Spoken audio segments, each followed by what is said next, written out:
सामईन किराम, आज की इस नशिस्त में जिस मौजू पर गुफ्तगू करनी है वो है ज़कात के फ़ज़ाइल और ज़कात के मसाइल।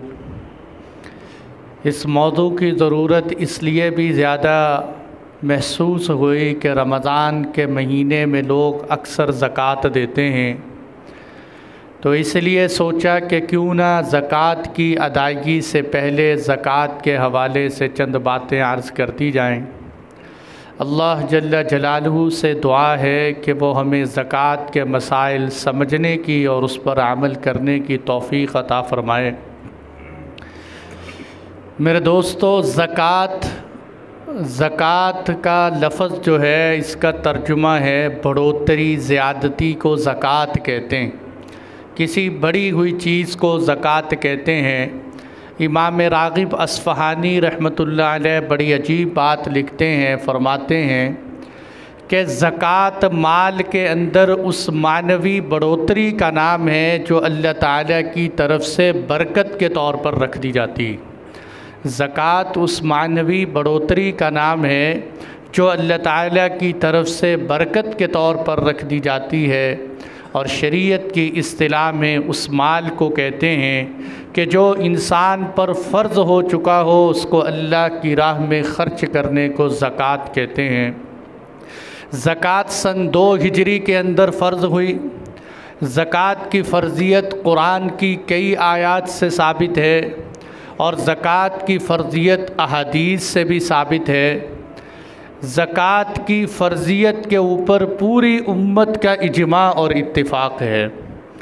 इस बात पर भी पूरी उम्मत का इत्तिफ़ाक़ है कि ज़कात का इनकार करने वाला दायरा इस्लाम से ख़ारिज हो जाता है, और इस बात पर भी उम्मत का इत्तिफ़ाक़ है कि जिस शख्स पर ज़कात वाजिब हो चुकी हो वो ज़कात अदा न करे तो वो फ़ासिक़ हो जाता है। अल्लाह ताला हमें कुफ्र और फ़िस्क़ दोनों से बचाए।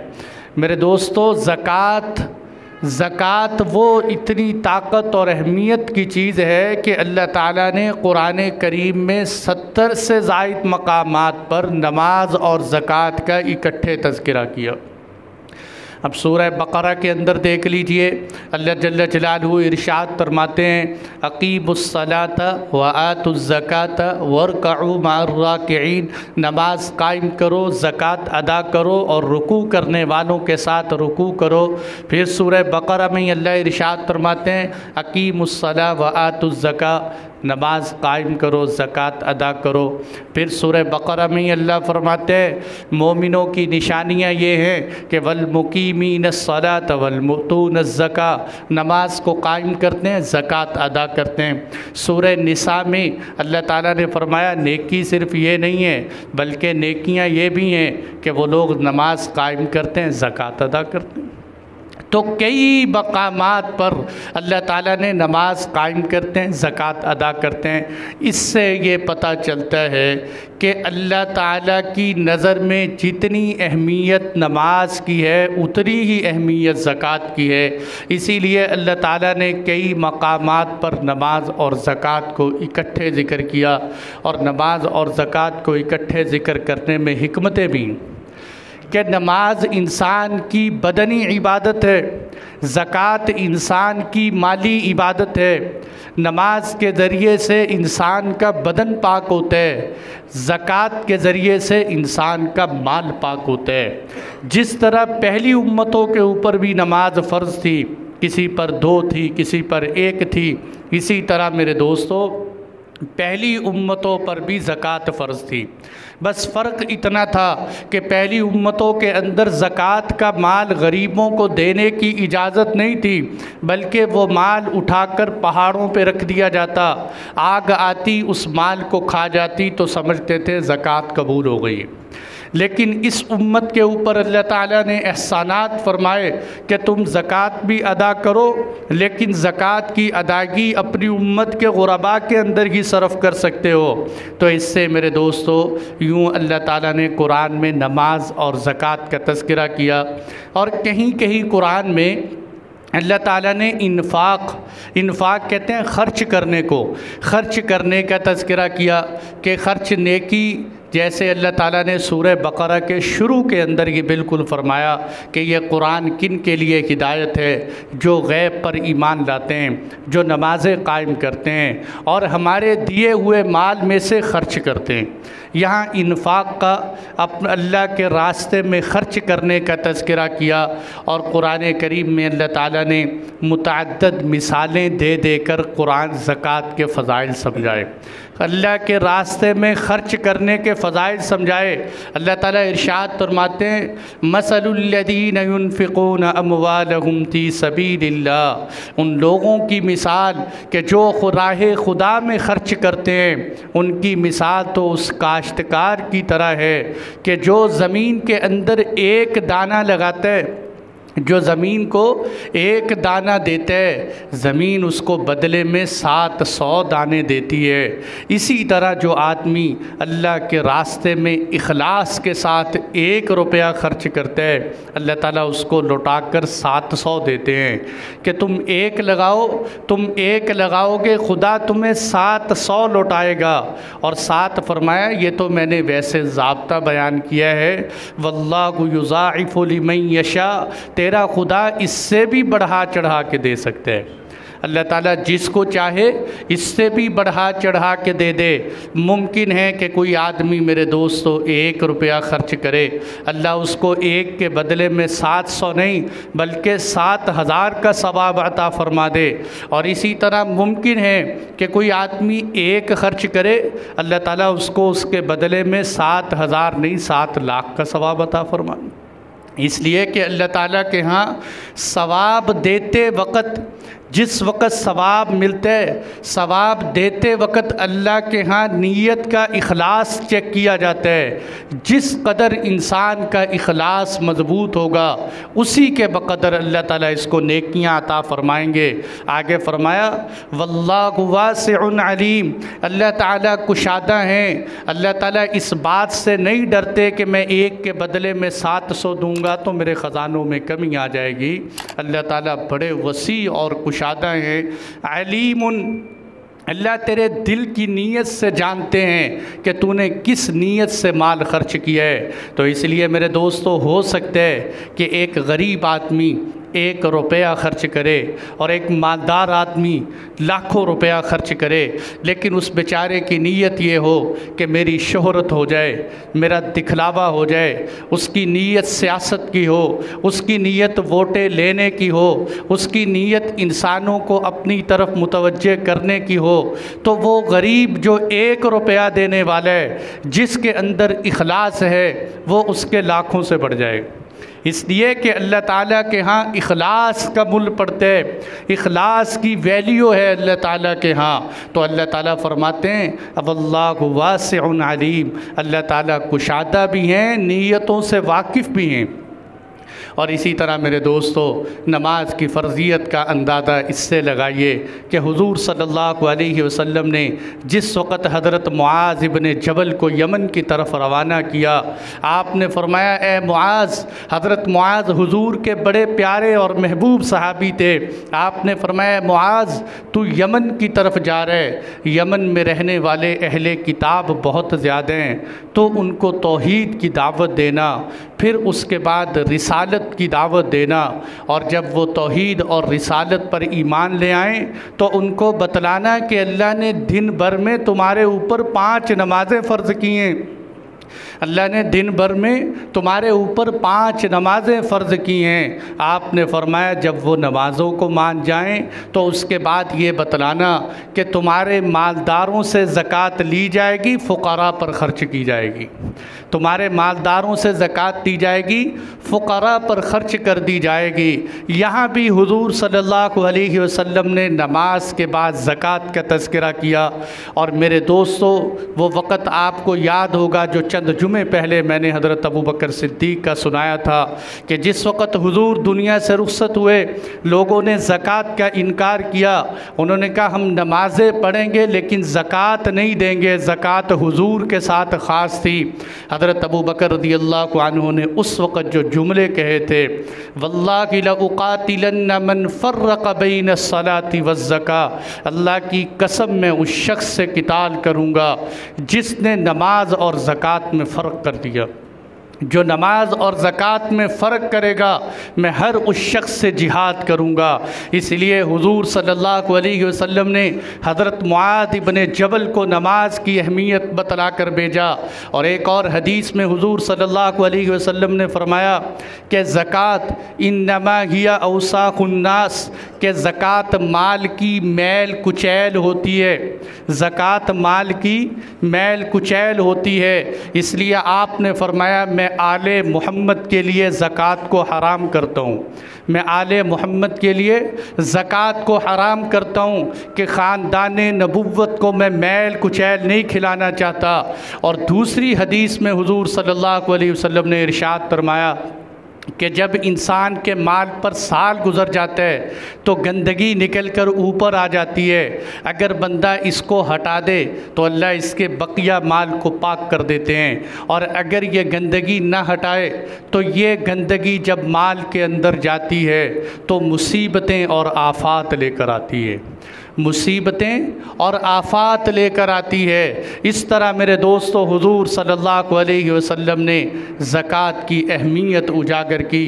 और फिर इसके मुकाबले में ज़कात की वईदें बड़ी ख़तरनाक हैं। ज़कात का ना देना कितना ख़तरनाक गुनाह है कि हुज़ूर सल्लल्लाहु अलैहि वसल्लम ने फ़रमाया मन अताहुल्लाहु मालन, कि जिसको अल्लाह ने माल दिया फिर उसने माल की ज़कात न दी तो क़यामत के दिन ये माल उसके गले में एक सांप की शक्ल बनेगा।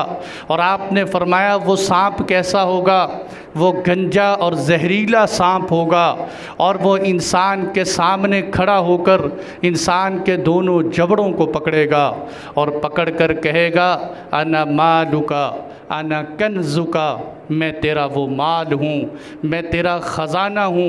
यूँ इंसान के सामने खड़ा हो जाएगा। फिर आपने कुरान की आयत पढ़कर सुनाई, आपने फरमाया सयुतव्वक़ून मा बख़िलू बिही यौमल क़ियामा, कि वो लोग जो क़यामत के दिन जो लोग दुनिया में माल खर्च करने से बच जाते हैं और ये समझते हैं कि हम खैर में रह गए और हमने तो धोखे से चालाकी से अपना माल बचा लिया, अल्लाह ताला फरमाते हैं ये खैर में नहीं बल हुवा शर्रुल लहुम, बल्कि इन्होंने अपना नुकसान कर दिया। सयुतव्वक़ून मा बख़िलू बिही यौमल क़ियामा, यही माल क़यामत के दिन उनके गले में तौक़ पहना कर डाल दिया जाएगा। वलिल्लाहि मीरासुस समावाति वल अर्ज़, और ये बता दिया कि आसमानों और ज़मीनों की मीरास खुदा की है, कि ये जो माल खुदा तुमसे कह रहा है ज़कात दे दो, ये तेरा ज़ाती माल नहीं है, ये माल भी अल्लाह का था, अल्लाह ही इस माल के असल में हक़दार थे, फिर भी तुम्हें ये कह रहे हैं कि 40वां हिस्सा दे दो, 40वां हिस्सा दे दो। जो 40वां नहीं देगा फिर वो क़यामत के दिन आपने फरमाया उसके गले में तौक़ डाल दिया जाएगा। और मेरे दोस्तों कुरान की दूसरी आयत पे गौर कीजिए, बड़ी ख़तरनाक वईद है ये ज़कात न देने वालों की। अल्लज़ीना यकनिज़ून अज़्ज़हब वल फ़िज़्ज़ा, कि वो लोग जो सोने और चांदी को इकट्ठा रखते हैं। अल्लज़ीना यकनिज़ून अज़्ज़हब वल फ़िज़्ज़ा वला युनफ़िक़ूनहा फ़ी सबीलिल्लाह, उसको राह खुदा में ख़र्च नहीं करते।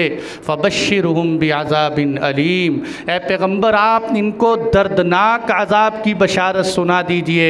यौम युहमा अलैहा फ़ी नारि जहन्नम फ़तुक्वा बिहा जिबाहुहुम व जुनूबुहुम व ज़ुहूरुहुम, कि क़यामत के दिन उनके सोने और चांदी को जहन्नुम की आग पर पिघलाया जाएगा। और वो पिघलाने के बाद अल्लाह का कुरान कह रहे कि पिघलाने के बाद उनकी पेशानियों को, उनके पहलुओं को और उनकी पीठ को उससे दाग दिया जाएगा और कहा जाएगा हाज़ा मा कनज़्तुम ली अनफुसिकुम, ये वो ख़ज़ाना है जो तूने अपने लिए दुनिया में जमा कर रखा था।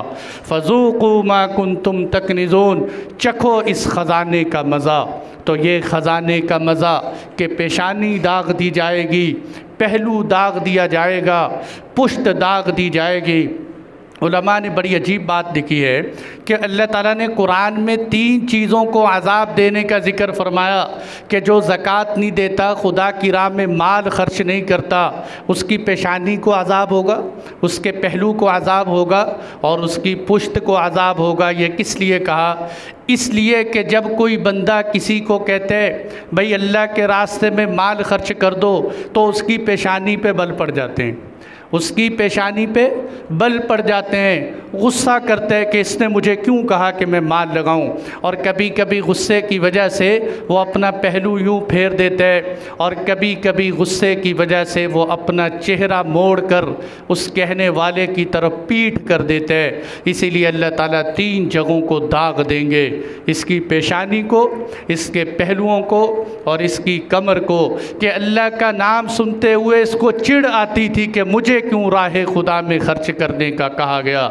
ये वो बात है मेरे दोस्तों जो कौम शुऐब ने हज़रत शुऐब अलैहिस्सलाम से कहा, या शुऐब अस्सलातुका तअमुरुका अन नतरुका मा यअबुदु आबाउना औ अन नफ़अल फ़ी अमवालिना मा नशा।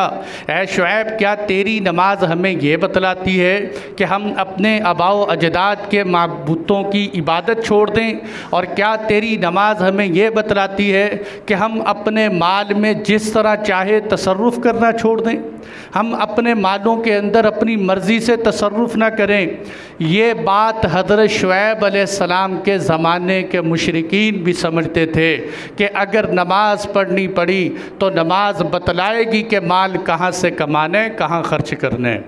माल, नमाज की ये ताकत है, सलाहियत है नमाज के अंदर। आज बहुत सारे लोग मुझे कहते हैं कि फ़लाँ नमाजी है, फ़लाँ नमाजी है, लेकिन हराम भी खाता है, गलत रस्तों पे भी चलता है, उसकी कमाई पाकीज़ा क्यों नहीं है? उसकी कमाई इसलिए पाकीज़ा नहीं है कि उसकी नमाज वो नमाज नहीं है जो अल्लाह के यहाँ होनी चाहिए थी। वरना नमाज के अंदर खुदा की कसम ये ताकत और पावर है, ये अल्लाह का कुरान में वादा है कि ये नमाज इसको बेहयाई और बुरे कामों से रोकेगी। जो नमाज इसको बेहयाई से नहीं रोकती, बुराई से नहीं रोकती, वो नमाज ही नहीं है, ये वैसे ही अल्लाह के सामने खाली सजदे हैं। वरना नमाज के अंदर ताकत है कि इंसान के मामलात को सुधारती है। कौम शुऐब कह रही है कि क्या आपकी नमाज हमें ये कहती है कि हम अपने बुतों की पूजा छोड़ दें? क्या आपकी नमाज हमें ये कहती है कि हम अपने माली तसर्रुफ़ात आपके मुताबिक इस्तेमाल करें? तो मेरे दोस्तों, यहाँ से ये पता चलता है कि इंसान को अपनी नमाज़ों के साथ साथ अपनी इबादत के साथ साथ अपने मामलात भी सुधारने चाहिए। ज़कात रुकन है शरीयत का बहुत बड़ा, ये रुकन भी अदा करना चाहिए। आगे चलिए, हुजूर सल्लल्लाहु अलैहि वसल्लम ने शब मेराज में फ़रमाया, आपने फ़रमाया जिस वक़्त मैं शब मेराज में चला मुझे मुख्तलिफ़ किस्म के वाक़यात दिखाए गए जिसमें मुख्तलिफ़ लोगों को आज़ाब कब्र दिखाया गया। आपने फरमाया मैं एक तबके के पास से गुज़रा कि जिनका सारा बदन नंगा था, उनकी अगली शर्मगाह पर कुछ चेथड़े लिपटे हुए थे, पिछली शर्मगाह पर कुछ चेथड़े लिपटे हुए थे, और वो जानवरों की तरह ज़मीन पर मूंदे होके चल रहे थे। और मैंने पूछा कि ये क्या खा रहे हैं? तो जिब्राईल ने बताया कि ए अल्लाह के नबी, ये ज़क़ूम जो जहन्नुम का कांटेदार दरख्त है वो इनकी खुराक है, वो खा रहे हैं। मैंने पूछा जिब्राईल ये कौन है? जिब्राईल ने बताया अल्लाह के नबी ये वो हैं जो ज़कात अदा नहीं करते, ये वो लोग हैं जो ज़कात अदा नहीं करते। ये कब्र का अज़ाब है जो हुजूर सल्लल्लाहु अलैहि वसल्लम ने देखा है। आखिरत का मामला इससे भी आगे संगीन है, अल्लाह की हिफाजत फरमाए। और मेरे दोस्तों, हुजूर सल्लल्लाहु अलैहि वसल्लम एक पेशन गोई बतला कर गए थे और हुजूर एक ख़बर देकर गए थे। अल्लाह के नबी सच्चे, आपके फरामीन सच्चे। वो हुजूर का फरमान सुनना और गौर करना कि आज के हमारे इस मुआशरे के अंदर कहीं हुजूर की वो पेशन गोई साबित तो नहीं हो रही। हुजूर सल्लल्लाहु अलैहि वसल्लम ने फरमाया कि 5 चीज़ों के बदले में, 5 चीज़ों के बदले में अल्लाह के 5 अज़ाब आते हैं। 5 चीज़ों के बदले में अल्लाह के 5 अज़ाब आते हैं। सहाबा ने पूछा अल्लाह के नबी वो 5 चीज़ें कौन सी हैं? आपने फरमाया पहली बात हुजूर सल्लल्लाहु अलैहि वसल्लम ने फरमाई, आपने फरमाया जब अदालतों में इंसाफ ख़त्म हो जाए, जब अदालतें खिलाफ कानून शरीयत के कवानीन के ख़िलाफ़ फ़ैसले करें तो उस वक़्त अल्लाह गुर्बत और फ़क़र को आम कर देते हैं।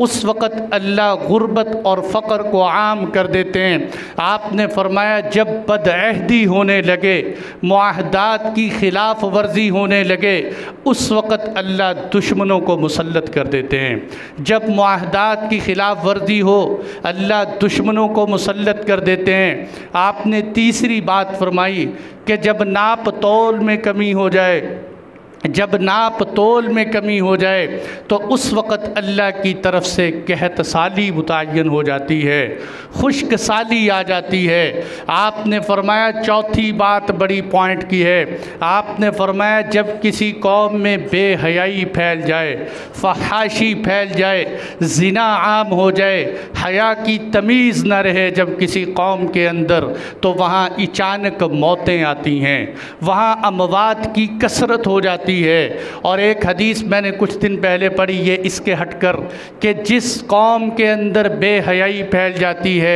वहाँ अल्लाह की तरफ से ऐसी अमवात और बीमारियाँ आती हैं जो उनके आबाओ अजदाद ने भी कभी ना सुनी हो, जो उनके आबाओ अजदाद ने भी कभी ना सुनी हो। मेरे दोस्तों, आज हम मौतें सुनते हैं, कोई कहता है ब्लड प्रेशर से हो गई, कोई कहता है हार्ट अटैक से हो गई, कोई कहते हैं कोरोना के सबब हो गए।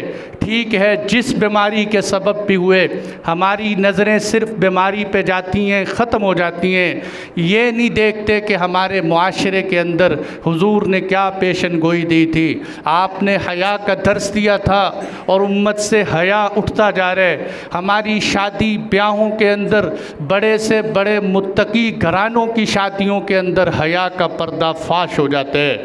और सड़कों के ऊपर ये भी कोई बात है कि सड़कों के ऊपर मुसलमान औरत निकल कर ये नारा लगाए कि हमें आज़ादी है, हम इस्लाम के क़वानीन पे चलना नहीं चाहती, तो ये अल्लाह के अज़ाब को दावत देने वाली बात नहीं है तो और क्या है। मेरे दोस्तों, मुआफ़ी की ज़रूरत है। हुजूर ने फरमाया था जब बेहयाई फैल जाए तो अल्लाह की तरफ से मौतें मुसल्लत होती हैं।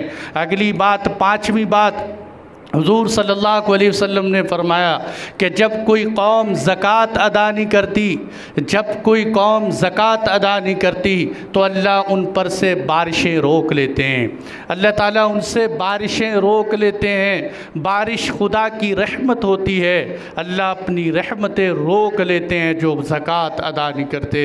मेरे दोस्तों, ज़कात इस्लाम का ऐसा बेहतरीन निज़ाम है, अगर ज़कात की बुनियादी रूह जैसे शरीयत कहती है वैसे ज़कात का निज़ाम नाफिज हो जाए, खुदा की कसम कोई मुसलमान भूखा प्यासा न मरे, कोई फुटपाथ पे सोकर रात न गुजारे, गरीबों की बच्चियां तंग आकर ख़ुदकशियाँ न करें, किसी का चूल्हा बंद न हो, लोग सिसकते बिलकते रातों को रात न गुजारें, अगर ज़कात का निज़ाम बेहतरीन तरीके से नाफिज हो जाए। इस्लाम ने ज़कात का बेहतरीन निज़ाम दिया है और ये बड़ा बेहतरीन किस्म का निज़ाम है। तो ये ज़कात के हवाले से मैंने चंद बातें अर्ज़ की, चूँकि हमारे पास टाइम काफ़ी कम है, ज़कात के अहकामात भी ज़िक्र करने हैं। मेरे दोस्तों, ज़कात के अहकामात तो बहुत लंबे हैं, अगर बयान किए जाएं तो इसके लिए काफ़ी टाइम चाहिए, लेकिन चंद बुनियादी मोटे मोटे पॉइंट में ज़कात के ज़िक्र करता हूँ कि ज़कात, सबसे पहली समझने की बात यह है कि ज़कात को लोग समझते नहीं, कहते बहुत मुश्किल मसला है, मौलवी हजरात ही समझेंगे, पता नहीं ज़कात क्या होती है क्या नहीं होती। बड़े आसान तरीक़े से बता रहा हूँ कि 4 किस्म के मालों पर ज़कात आती। 4 किस्म की चीज़ें ऐसी हैं कि जिन पर ज़कात लाजिम होती है, इनके अलावा किसी और चीज़ पर ज़कात लाजिम नहीं होती। वो 4 चीज़ें कौन सी? सबसे पहले सोना, गोल्ड, इसके ऊपर ज़कात लाजिम होती। वो चाहे डली की शक्ल में हो, वो चाहे ज़ेवर की शक्ल में हो, वो ज़ेवर चाहे इस्तेमाल में हो चाहे इस्तेमाल में ना हो, हर हाल में सोने पर ज़कात है। और नंबर 2, चांदी।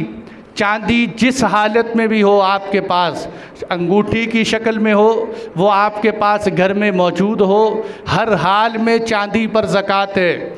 नंबर 3, करेंसी, कैश, नकद, वो आपकी जेब में हो, वो आपके घर में हो, वो आपके बैंक अकाउंट में पड़ा हुआ हो, जिस हालत में भी आपके पास कैश और नकदी है तो उस पर ज़कात लाजिम है। चौथी चीज़ माले तिजारत। माले तिजारत का मतलब क्या है? माले तिजारत कहते हैं ऐसी चीज़ के जिसको आगे फ़रोख्त करने की नीयत से लिया जाए, उसको माले तिजारत कहते हैं।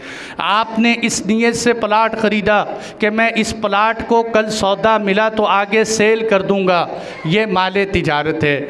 इस तरह की जितनी भी अशिया, जैसे किराना दुकानों पर या दुकानों के ऊपर जितना भी सामान पड़ा होता है, ये सब माले तिजारत होते हैं। फैक्ट्रियों के अंदर जितना भी कपड़ा होता है ये सब माले तिजारत होता है। ये धागा जितना भी होता है सब माले तिजारत होता है। यानी ऐसा माल के जिसको आगे फ़रोख्त करने की नीयत से रखा हो उसको माले तिजारत कहते हैं। ये 4 किस्म की चीज़ों पर ज़कात होती है, इसके अलावा किसी और चीज़ पर ज़कात नहीं है। जितनी भी ज़रई ज़मीनें, इनमें से किसी ज़मीन पर कोई ज़कात नहीं है।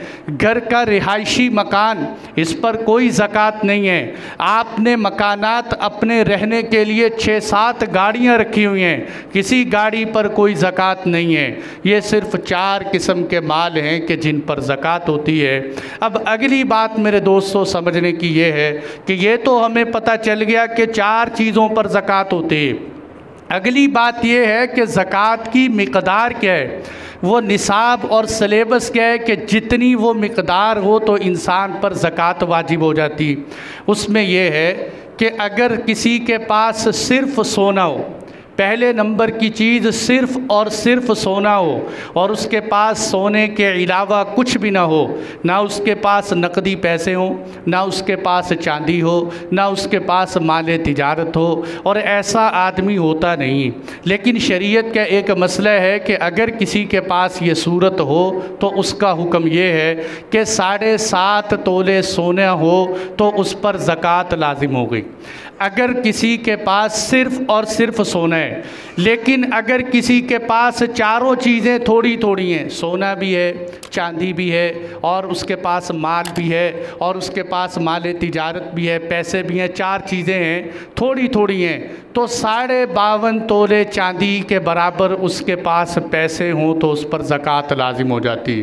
52.5 तोले चांदी का हिसाब मैंने जो आज लगाया, आज की तारीख के हिसाब से 1456 कुछ इस तरह चांदी का रेट है फ़ी तोला, तो इस तरह 76-77 हज़ार रुपया तकरीबन बनता है। यानी हम ये कह सकते हैं कि अगर किसी आदमी के पास 76,000 के बकदर मालियत है तो उस पर ज़कात लाजिम हो जाती। वो 76,000 नकदी पड़ा हो, वो 76,000 चांदी की शक्ल में पड़ा हो, वो 76,000 तिजारत की शक्ल में पड़ा हो, तो इन सब पर ज़कात लाजिम हो जाती है। वो चारों सामान मौजूद हों, थोड़े थोड़े मौजूद हों, एक एक करके मौजूद हो, इंसान पर ज़कात लाजिम हो जाती है। ये है ज़कात का निसाब कि जिस पर ज़कात लाजिम होती। अब ज़कात को निकालने का तरीक़ा क्या है, ये बात अच्छा, इससे पहले एक बात समझिए कि ज़कात 1 साल के बाद लाजिम होती। ज़कात 1 साल के बाद, बल्कि वो एक मैं हवाला भूल गया किन की बात है, उन्होंने लिखा है कि ज़कात अल्लाह ताला ने 1 साल के बाद क्यों रखी। अल्लाह ताला ने 1 साल के बाद ज़कात इसलिए रखी कि मुख्तलिफ़ किस्म की फसलें तैयार हो जाती हैं, और इंसान को अल्लाह ताला अगर हर महीने ज़कात लाजिम कर देते तो ताजिरों पर मुश्किल हो जाता, और अगर अल्लाह ताला ज़िंदगी में एक दफ़ा नाफिज करते तो मिस्कीनों मोहताजों को मुश्किल हो जाती। इसलिए अल्लाह ताला ने साल में 1 मरतबा ज़कात का हुक्म दिया है। और मेरे दोस्तों, ज़कात भी सिर्फ़ कितनी, देखो अगर अल्लाह ताला हमें यह हुक्म देते कि अपना सारे का सारा माल ला के ख़र्च कर दो, अपना घर खाली कर दो, तो ये माल तो मेरे दोस्तों खुदा का था, हम इस बात के हक़दार थे कि हमें चाहिए था कि हम सारा माल अल्लाह के रास्ते में निकाल देते। लेकिन अल्लाह ताला फरमाते हैं नहीं, 40 में से 39 अपने पास रखो, 1 रुपया मुझे दे दो, और वो भी हर महीने हर हफ्ते नहीं, बल्कि साल में 1 दफ़ा मेरे नाम पर दे दो। हालांकि मेरे मेरे दोस्तों अल्लाह ताला ज़कात के, हमारी नमाज़ों के मोहताज नहीं हैं, लेकिन अल्लाह ताला ने एक निज़ाम रखा है। इसलिए फ़रमाया कि साल में 40वां हिस्सा सिर्फ मुझे दे दो, 2.5% ज़कात दे दो। और मेरे दोस्तों ज़कात निकालने का आसान तरीक़ा बता रहा हूँ कि ज़कात निकालने का आसान तरीक़ा क्या है। ज़कात निकालने का आसान तरीका ये है कि सबसे पहले हम 1 महीना ज़कात निकालने का मुतय्यन करें कि मैंने रमज़ान में ज़कात देनी है, मैंने रबीउल अव्वल में देनी है, मैंने रबीउल सानी में देनी। 1 महीना तय कर लें। आज तक जो हुआ सो हुआ, अभी से हम अपनी एक ज़िंदगी की तरतीब सीधी करें कि 1 महीना मुतय्यन करें। वो महीना मुतय्यन करने के बाद आप अगले साल, और ये महीना जो मुतय्यन करना है वो शमसी महीना मुतय्यन न करें, कमरी महीना मुतय्यन करें। चाँद के महीनों में से, इस्लामी साल में से कोई महीना मुतय्यन कर लें। आपने मुतय्यन कर लिया कि मैं यकम रमज़ान को हर साल ज़कात दिया करूँ। अगले साल जब यकम रमज़ान आए तो आप देखें इस वक्त मेरे पास कितनी मालियत मौजूद है। दरमियाने साल में कभी पैसे बढ़ जाते हैं, कभी घट जाते हैं, कभी ऊपर चले जाते हैं, कभी नीचे चले, उसको हम नहीं देखेंगे। हम साल के आखिर पे बैठकर यकम रमज़ान को देखें। सोना है कितना है वो लिख लें, चांदी है कितनी है वो लिख लें, और हमारे पास कैश पैसे कितने हैं वो लिख लें, नकदी कितनी है वो लिख लिए। ये लिखने के बाद मेरे दोस्तों हम ये भी शामिल करें, बाज़ दफ़ा लोगों ने कमेटियाँ डाली होती, कमेटी के अंदर 50,000 आपकी कमेटी का चला गया और अभी तक आपको कमेटी नहीं मिली, वो 50,000 भी शामिल करें, क्योंकि वो आपके ही पैसे हैं जो उनके पास अमानत हैं। इसी तरह आपने किसी के बैंक बैलेंस के अंदर, बैंक के अंदर आपके पैसे पड़े हुए हैं तो वो पैसे भी उसमें शामिल करें। किसी को आपने कर्ज़ा दिया था और आपको उम्मीद है कि वो पैसे मुझे मिल जाएंगे, उसको भी उसमें शामिल करें। और इसी तरह मेरे दोस्तों कोई भी ऐसी चीज़, कोई ऐसे पैसे कि जिनके मिलने की आपको उम्मीद है, उसको शामिल करें। आपने बैंक के अंदर सेविंग अकाउंट में अपने पैसे रखवाए हुए हैं, उस पर मिलने वाली प्रॉफिट तो सूद है, उसके ऊपर तो ज़कात भी नहीं क्योंकि वो तो सदक़ा है, लेकिन जो असल माल है उसको भी आप बीच में शामिल करें। जब ये सारी आपने एक लिस्ट बना ली, उसके बाद आप देखें आपकी टोटल अमाउंट कितनी बनती है, कुल रकम कितनी बनती है। आपकी रकम बन गई तकरीबन 10 लाख रुपया।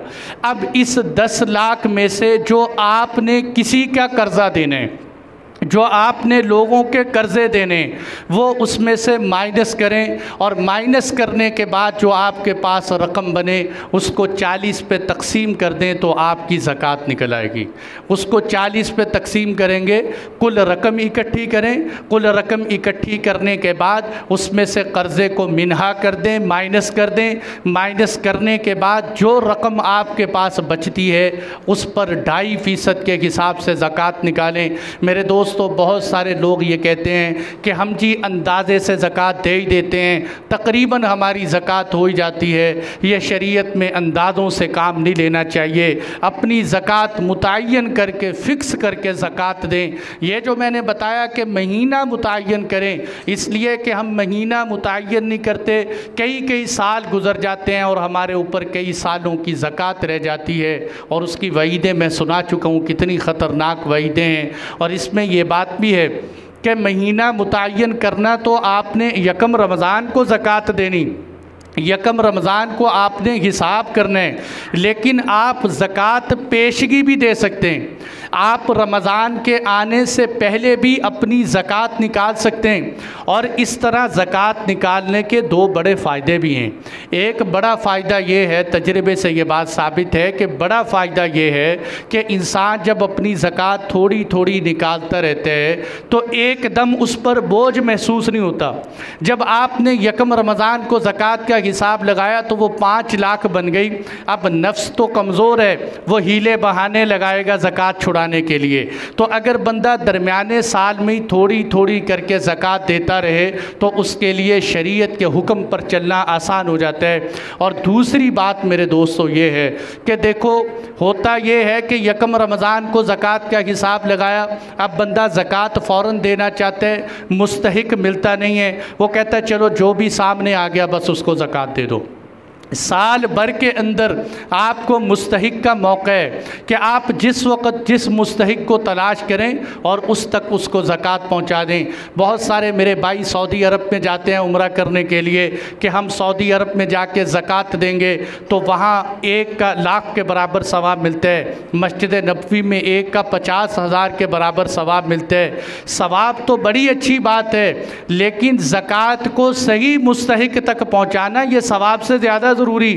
ऐसा ना हो कि सवाब कमाने के लिए अपनी ज़कात ऐसे ही आदमी के पास सुपुर्द करके आ जाएं जो ज़कात का मुस्तहिक ना हो। तो इसलिए बंदा दरमियाने साल में पैसे देता रहे और देते वक्त नीयत ज़कात की हो कि मैं ज़कात की नीयत से पैसे दे रहा हूँ, और साल के आखिर पे जब हिसाब लगाए तो जितने पैसे हैं वो उसमें से काट सकते हैं कि मेरी इतने पैसों की ज़कात चली गई है। और इसी तरह मेरे दोस्तों देखो पेशगी ज़कात देने का ये फ़ायदा भी है कि एक गरीब आदमी आपके पास आता है और वो बेचारा मुस्तहिक है, मोहताज है, उसके बच्चे भूखे प्यासे हैं, उसको इस वक्त खाने की ज़रूरत है, आप कहते हैं नहीं नहीं मैं रमज़ान में ज़कात दूंगा।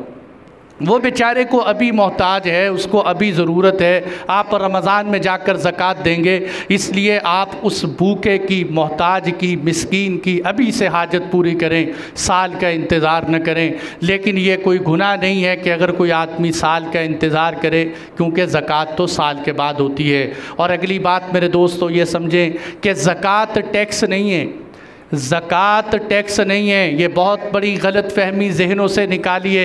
ज़कात टैक्स नहीं है। बहुत सारे भाई टैक्स देकर समझते हैं हमने ज़कात अदा कर दी। ज़कात इबादत है, इसीलिए अल्लाह ने ज़कात को नमाज के साथ बयान किया कि ज़कात इबादत है। और मेरे दोस्तों टैक्स जो होता है, टैक्स होते हैं मुसलमानों के ऊपर हाकिम ज़रूरत के तहत लाजिम करते हैं और उसको अपनी ज़रूरतों में इस्तेमाल करते हैं। ज़कात के अल्लाह ने मसरफ़ मुतय्यन किए हैं, कहाँ से लेनी है, कहाँ ख़र्च करनी है। हुज़ूर सल्लल्लाहु अलैहि वसल्लम ने फरमाया कि मुझे भी ये इख्तियार नहीं दिया गया कि मैं ज़कात को अल्लाह के बताए हुए तरीक़ों से हट कर कहीं और ख़र्च कर दूँ। हुज़ूर को ये इख्तियार हासिल नहीं है तो कौन हाकिम ये इख्तियार रखता है कि वो ज़कात को जहाँ चाहे सर्फ कर दे। इसलिए ज़कात टैक्स नहीं है, ज़कात एक इबादत है जिसको इबादत से ही अदा करना चाहिए। ये नीयत करनी चाहिए कि या अल्लाह तेरा माल है, तेरी रज़ा की खातिर तेरे रास्ते पे लौटा रहा हूँ। इसलिए ज़कात इबादत है। और ये भी बात है कि अगर ज़कात टैक्स होती तो ज़कात सिर्फ़ और सिर्फ उन ममालिक में अदा की जाती जहाँ इस्लामी हुकूमत हो। जहाँ इस्लामी हुकूमत ना हो तो वहाँ ज़कात अदा न की जाती। हालांकि जिन ममालिक में इस्लामी हुकूमत नहीं है वहाँ भी ज़कात अदा की जाती है। शायद हमसे ज़्यादा लोग वहाँ ज़कात अदा करते हैं तो ज़कात तो वहाँ भी अदा की जाती है। इसके अलावा मेरे दोस्तों ज़कात के और बहुत सारे मसाइल हैं कि ज़कात किन जगहों पर ख़र्च करनी चाहिए और ज़कात का सही मसरफ़ क्या है, ज़कात देते वक़्त हमें क्या नीयत करनी चाहिए। ये मसाइल इंशाअल्लाह अगले जुमे में बयान करेंगे। व आखिर दावाना अनिल हम्दुलिल्लाहि रब्बिल आलमीन।